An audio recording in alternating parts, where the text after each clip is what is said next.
breaks parting threat, and an unexpected warmth at reconnecting with her old friend. Her satellite phone rings, breaking her reverie. Donovan. She answers Mom Julie's voice, comes through a slight static on the line.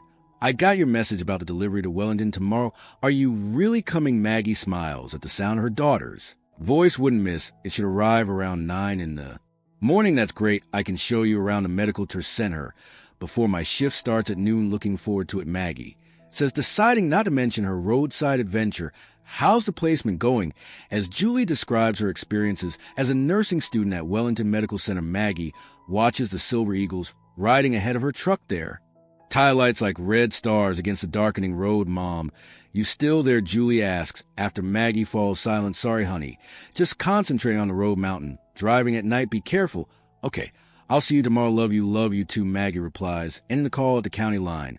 The Silver Eagles pull over at a wide shoulder. Brank approaches Maggie's window as she stops her truck. Straight shot to Wellington from here, he says. About 2 hours if the traffic's light. Thanks again, Maggie tells him. I'll stop by your shop on the way back through. Frank hands her a business card. Gator's Auto Shop.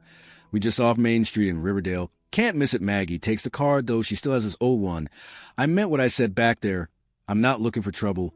Sometimes applies. Philosophically drive safe. Mags. The Silver Eagles watch as Maggie's truck disappears around a bend, then turn back toward Riverdale, unaware of what's transpiring in there.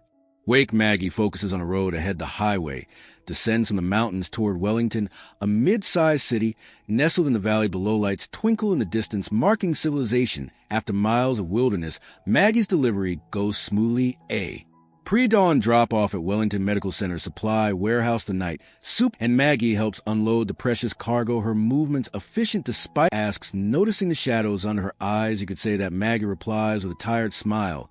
She finds a motel near the hospital, checks in, and falls into a dreamless sleep. When thin curtains, her watch shows 8:30 a.m.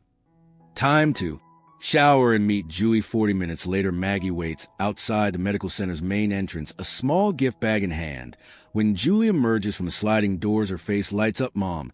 She rushes forward for a hug. Maggie Donovan is 25, with her mother's determined eyes, but a softer face framed by dark detail. Her scrubs are covered by a light jacket against the morning chill. Maggie embraces her daughter tightly. You look good, honey. Professional 3 months to graduation, Julie says proudly. Then I'll be a real nurse, not just playing one. You are always the real thing, Maggie assures her, handing over the gift bag.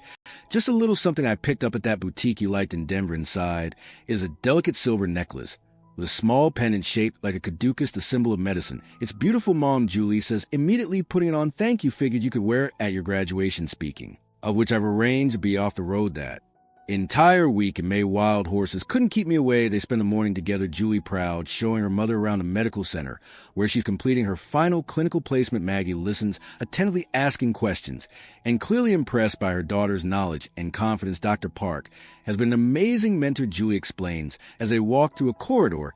She's the attending physician in the emergency department. Tough but fair. She's taught me more in 3 months than I learned in 2 years of classes. Sounds like a certain truck driving instructor I had, Maggie says with a smile. They have lunch in the hospital cafeteria before Julie's shift begins. Are you heading back to Denver today? Julie asks, picking at her salad. Maggie hesitates. Actually, I got a couple days before my next scheduled haul. Thought I might stay overnight. Maybe we could have dinner when your shift ends. Julie's face lights up. That would be great. There's this new Italian place downtown that everyone's raving about. Italian it is, Maggie agrees. She debates mentioning her encounter with the Warlords, but decides against it. No sense